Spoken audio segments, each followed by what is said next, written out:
Olá, tudo bem com vocês? Espero que vocês estejam bem. Glória a Deus, Deus abençoe vocês.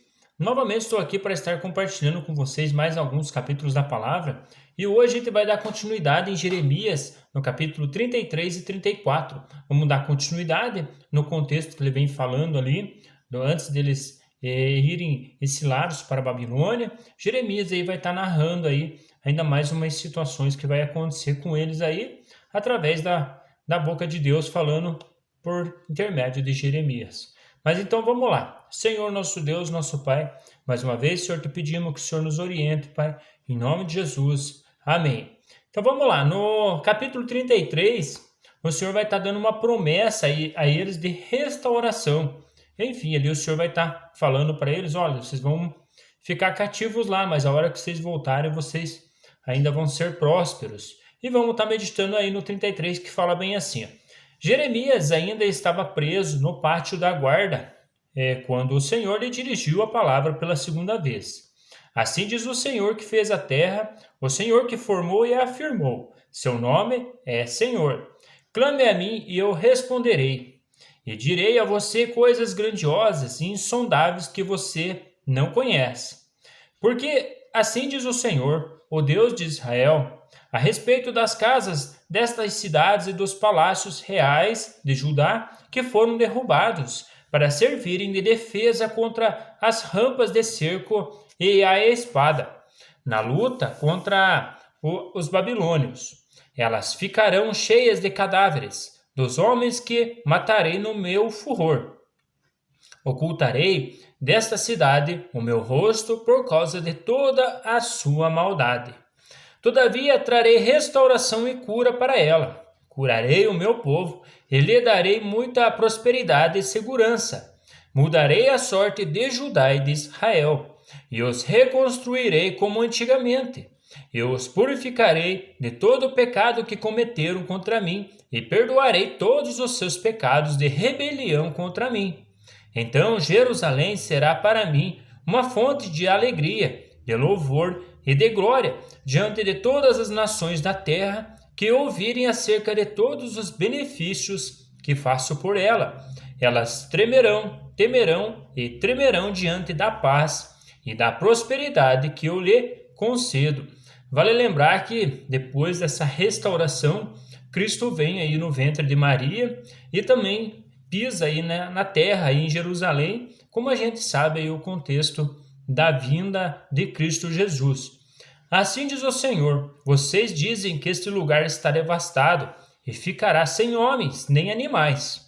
Contudo, nas cidades de Judá e nas ruas de Jerusalém, que estão devastadas, desabitadas, sem homens nem animais, mais uma vez se ouvirão as vozes de júbilo e de alegria do noivo e da noiva, e as vozes daqueles que trazem ofertas de ação de graça para o templo do Senhor, dizendo: Dêem graça ao Senhor dos exércitos, pois ele é bom, o seu amor leal dura para sempre.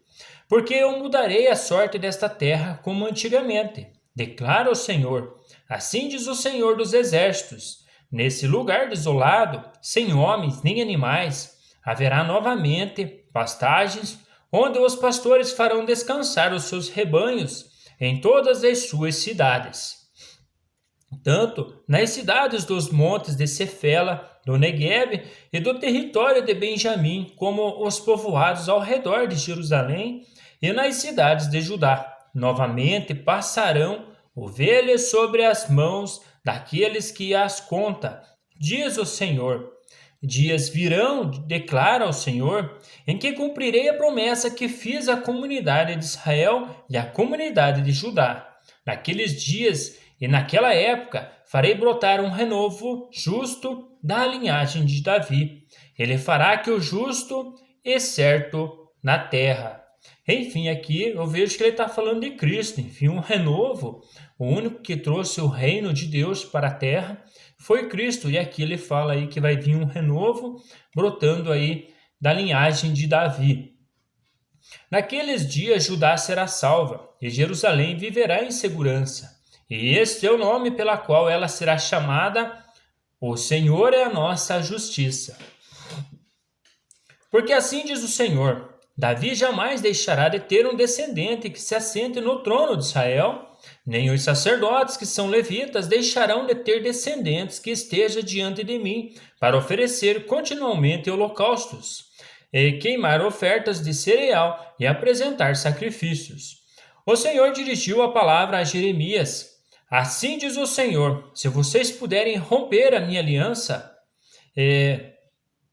com o dia e a minha aliança com a noite, de modo que nem o dia nem a noite aconteçam no tempo que está determinado para vocês, então poderá ser quebrada a minha aliança com o meu servo Davi. E neste caso, ele não mais terá um descendente que reine no seu trono, e também será quebrada a minha aliança com os levitas, e que são sacerdotes e que me servem. Farei descendentes do meu servo Davi e os levitas que me servem, tão numerosos como as estrelas do céu e incontáveis como a areia das praias do mar. O Senhor dirigiu a palavra a Jeremias. Você reparou que essas pessoas estão dizendo que o Senhor rejeitou os 2 reinos que tinha escolhido? Por isso, desprezam o meu povo e não mais o consideram como nação. Assim diz o Senhor: se a minha aliança como o dia e com a noite não mais vigorasse, se eu não tivesse estabelecido as leis fixas do céu e da terra, então eu rejeitaria os descendentes de Jacó e do meu servo Davi, e não escolheria um dos seus descendentes para que governasse os descendentes de Abraão, de Isaque e de Jacó. Mas eu restaurarei a sorte deles, e lhes manifestarei a minha compaixão.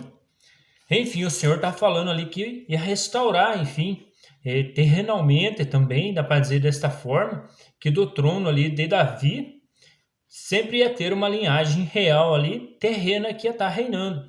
E esse renovo, Cristo, ele vem e traz o reino dos céus para a terra. Porque também, né, na oração ele fala bem assim: venha o teu reino, Senhor. Enfim, é só pregar no reino dos céus em Cristo Jesus. Mas enfim, no capítulo 34 fala bem assim: quando Nabucodonosor, rei da Babilônia, todo o seu exército e todos os reinos e povos do império que ele governava lutavam contra Jerusalém e contra todas as cidades ao redor, o Senhor dirigiu esta palavra a Jeremias. Assim diz o Senhor, o Deus de Israel: vá ao rei Zedequias de Judá e lhe diga: assim diz o Senhor, estou entregando esta cidade nas mãos do rei da Babilônia, e ele a incendiará. Você não escapará, mas será capturado e entregue nas mãos dele. Com os seus próprios olhos você verá o rei da Babilônia, e ele falará com você face a face, e você irá para a Babilônia. Ouça, porém, a promessa do Senhor, ó Zedequias, rei de Judá. Assim diz o Senhor a seu respeito: você não morrerá à espada, mas morrerá em paz. E assim como o povo queimou incenso em honra aos seus antepassados, os reis que o procederam também queimaram incenso em sua honra e se lamentarão, clamando: ah, meu Senhor, sim, eu mesmo faço essa promessa, declara o Senhor.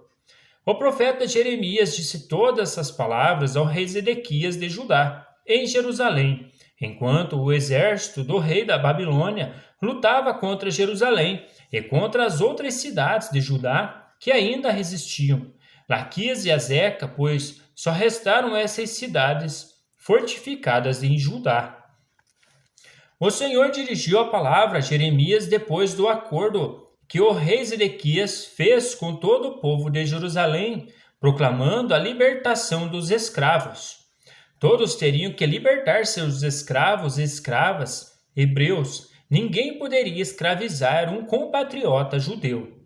Assim, todos os líderes e o povo que firmaram esse acordo de libertação dos escravos concordaram em deixá-los livres e não mais escravizá-los. O povo obedeceu e libertou os escravos. Assim, mas depois disso, mudou de ideia e tomou de volta os homens e as mulheres que havia libertado e tomou a escravizá-los. Então o Senhor dirigiu a palavra a Jeremias, dizendo: Assim diz o Senhor, o Deus de Israel: fiz uma aliança com os seus antepassados, quando os tirei do Egito. Da terra da escravidão eu disse: ao fim de 7 anos, cada um de vocês libertará todo o compatriota hebreu que se vendeu a vocês. Depois que ele o tiver servido por 6 anos, você o libertará. Mas os seus antepassados não me obedeceram nem me deram atenção. Recentemente vocês se arrependeram e fizeram o que eu aprovo. Cada um de vocês proclamou liberdade para os seus compatriotas. Você até fizeram um acordo diante de mim no templo que leva o meu nome. Mas agora vocês voltaram atrás e profanaram o meu nome, pois cada um de vocês tomou de volta os homens e as mulheres que tinham libertado. Vocês voltaram a escravizá-los. Portanto, assim diz o Senhor: vocês não me obedecem, não me proclamam libertação, cada um para o seu compatriota e para o seu próximo. Por isso, eu agora proclamo libertação para vocês, diz o Senhor, pela espada, pela peste e pela fome. Farei com que vocês sejam um objeto de terror para todos os reinos da terra. Entregarei os homens que violam a minha aliança e não cumprem os termos da aliança que fizeram na minha presença quando cortaram o bezerro em dois e andaram entre as partes do animal. Isto é, os líderes de Judá e de Jerusalém, os oficiais do palácio real, os sacerdotes e todo o povo da terra, que andou entre as partes do bezerro. Sim, eu os entregarei nas mãos dos inimigos, que desejam tirar-lhes a vida. Seus cadáveres servirão de comida para as aves e para os animais. Eu entregarei Zedequias, rei de Judá, e os seus líderes, nas mãos dos inimigos que desejam tirar-lhe a vida, e do exército do rei da Babilônia, que retirou o cerco de vocês. Darei a ordem, declara o Senhor, e os trarei de volta a esta cidade. Eles lutarão contra ela e vão conquistá-la e incendiá-la. Farei com que as cidades de Judá fiquem devastadas e desabitadas. Enfim, aí o Senhor só confirma o que aconteceu. Enfim, eles tinham uma chance ali também, né? Como a gente viu, que eles tinham escravos e tinham libertado os escravos e depois voltaram atrás. E nisso acendeu a ira do Senhor e acabou aí tendo essa sentença de vez. Como a gente analisou ali, o exército babilônio tinha se retirado e eles estavam meio tranquilos. Mas depois o Senhor falou: olha, eles vão voltar e vão levar de vez tudo o que tem aqui e vão colocar fogo. Mas enfim, um grande abraço para vocês, fiquem com Deus e até as próximas leituras. Até mais!